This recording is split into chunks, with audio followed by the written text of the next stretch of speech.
Hi guys, today we've got another salmonella for you. This one is the wild world of Inuit folklore. And as always, we ain't got a clue what it's about. Not a Because clue. we didn't Google a thing. Nope, I've got a picture of someone holding something next to a seal. That's all I know.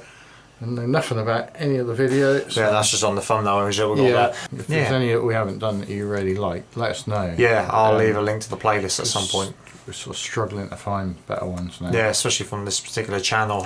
He in question hasn't released any for over a year since we've recorded this anyway. So I think that's the world's unluckiest shit. Was probably the last one that he did on this channel. It's a shame because the channel itself has got millions of subscribers and he's getting millions of views for himself. Yeah, so. probably some other channels like his just YouTube refuses to push. So if we did them, you just would never see them. That's the problem. That's the problem. Yeah, is the problem. So we just don't get the views on other stuff. No, that's right. I don't mean we won't have a history from other channels, yeah. but yeah, we will start mixing them in as well. But anyway, let's go for it.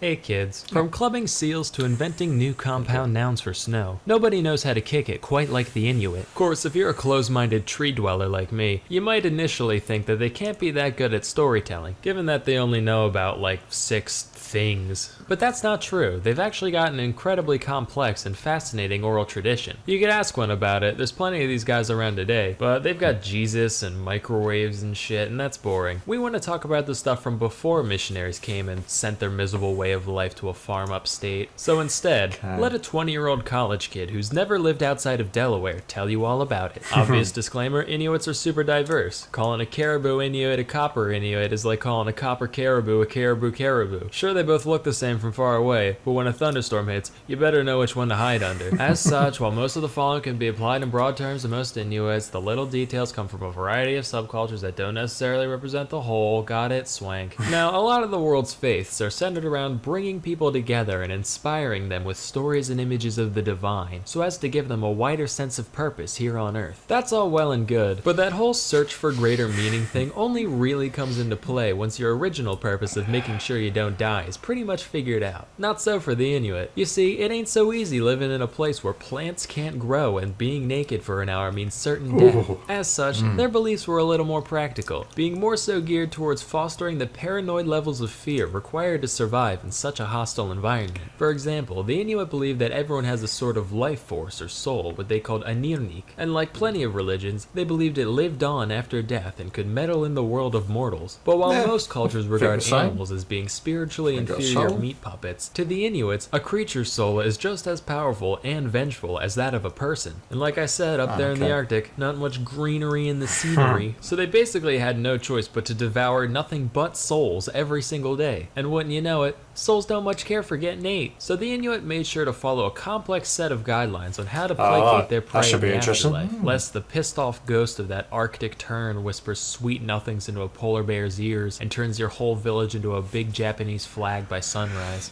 Here's a few. If you kill something, make sure you eat it all. Just as an American who doesn't clean his plate doesn't get dessert, an Inuit who doesn't eat all his walrus doesn't get any more walrus. Ever. Till they starve. If you kill a polar bear, make sure to point its head towards the direction it came from so it can find its way home more easily. If you pull a seal out of the water, give him some fresh water so he's not thirsty when you bash his brain in. Also, its spirit lives in its bladder, so make sure to hold on to it until the yearly bladder festival, where everyone gets together, blows up their bladders like balloons, and throws them out to sea so they can reincarnate. I hope my soul doesn't live in my bladder. These taboos bladder. aren't all just about hunting, though. For some reason, there's a lot of them about pregnancy. Don't make fun of people's facial features, or else the baby will have the same features. Don't walk backwards or else the baby will come out backwards. Dangerous. Face your bed towards a doorway or it'll come out sideways. Also dangerous. Don't wrap a rope around your hand or it'll come out with the umbilical cord around its neck. Extremely dangerous. Don't drink directly from a soup bowl or it'll come out with dark skin. Not touching that one. Don't put a bowl on your head or else it'll be wearing the placenta like a hat. Too hilarious. And the list goes on. Central to the consequences of breaking a lot of these rules is the being known as Sedna. The story behind Sedna varies varies pretty wildly between different That's groups an of ugly, Inuits, but here's the mermaid. gist of it. She was once a young girl who pissed everyone off, either by being annoying, or eating too much food, or rejecting an arranged marriage, or marrying a dog for some reason. So her father throws her out of a kayak, and when she tries to get back in, he chops off all her fingers. No! The sea goddess sees this, furrows her long, floppy seaweed brow, does a sassy snap, and the girl turns into an immortal sea witch, while her disembodied fingers turn into the first seals. And to Oh, this is that day, what they go Sedna for? sits at the bottom of the ocean, Apparently. growing new fingers which promptly fall off and turn into all the world's seal lions and narwhalruses. That is until someone goofs up in some small arbitrary fashion like, "Yo, Sedna, bad news. I just caught a guy chewing a piece of blubber. What's wrong with that?" "Well, he wasn't looking north while he did it."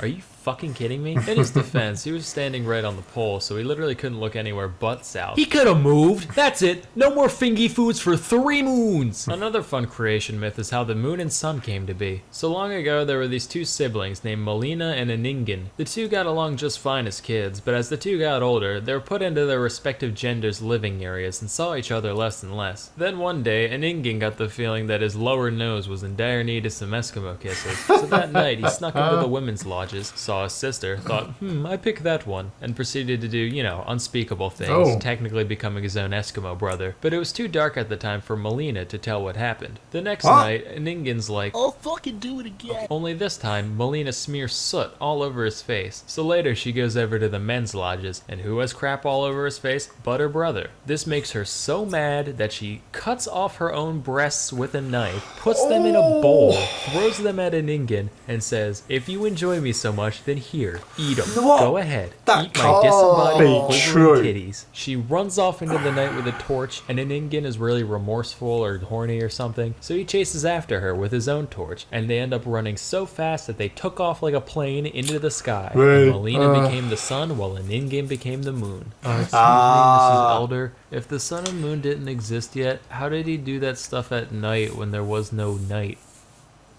Now, some details of the story are tied into real-world phenomena. Some say that Aningen tripped and messed up his torch, which is why the moon is so dim. And the moon cycles are because he gets really skinny from chasing after her for so long. And the new moon is when he goes away for a few days to hunt seals so he can fatten back up. But here's the kicker. Nobody ever explains what the whole lopping off her tits part was supposed to represent. Yeah, that's entirely that's just weird. creative liberty. Just like, yes, that's why the sun doesn't have tits. Probably for the best it doesn't, otherwise half the population will be blind by now. And worse, it's the half that makes up 85% of my viewer base. So you know what? Thanks for slicing and dicing them tea towels, Melina. I kind of owe you my career. But as for you, your eyes are valuable. You should treat them to something more substantial and informative. Like, say, a library of high-quality sponsor? exclusive documentaries. Could be a Sponsor sponsor. time. Sponsor time, there you go. Stream was Curiosity. Yeah, go and check out Curiosity, sure. And it's great. When I was saying about the fact that surely that can't be real, I mean, surely that story can't be real. Surely people didn't believe that some lady cut off her breasts and then they did a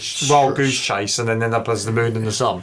I mean, their stories is obviously found out from the sort of newer folklores, isn't it? Which are hearsay of what original folklores were. I mean, there. How far back do you have to go to actually believe some of that? There's some wacky ideas, didn't they? All about like the seals and that, and Going making back sure. to sort of Noah's Ark times, I think. Even before Yeah, that, got the title wrong as well because we mentioned Inuit. Inuit. Yeah. It's actually Inuit. So it shows what little we knew about the episode. We didn't know how to pronounce the names of them. So there's some wacky ideas in there. Whether it be to make sure that the seals didn't go thirsty before you bashed their heads in, and make sure that they're pointed the way that they were killed. Can you imagine trying to chase the seal? Yeah, some water. Right now. Some water, yeah. Oh, the bladder bit, blowing up the Yeah, well, bladders. can't eat that bit yet. Oh, Reincarnation by blowing up the bladder like a balloon. I don't know where. I mean, I like to think I've got a soul which will leave when I die, and that'd be like maybe from your heart or something, or your brain. I don't know, not your bladder. I never really. Well, that takes all sorts, doesn't it? It does. Let us know which wacky ideas that will really caught your curiosity. Yeah. Because there's quite a few in there to choose from. There's probably more that might have been left out. Who knows? Maybe you know them. Yeah, the point in the bear's head in the the direction so it could head back home was quite That was sweet, wasn't it? sweet. That was nice. Kill them and then let them get back home again by putting their head on a stick. It's like the Walking Dead band, isn't it? So no, as I mentioned earlier, whack everything down below in the comments. I don't think we need to add too much more. It was quite a good episode, wasn't it? That was funny, yeah. That was alright. So no, thanks for joining us. We'll see you all soon. Catch you on the flip side.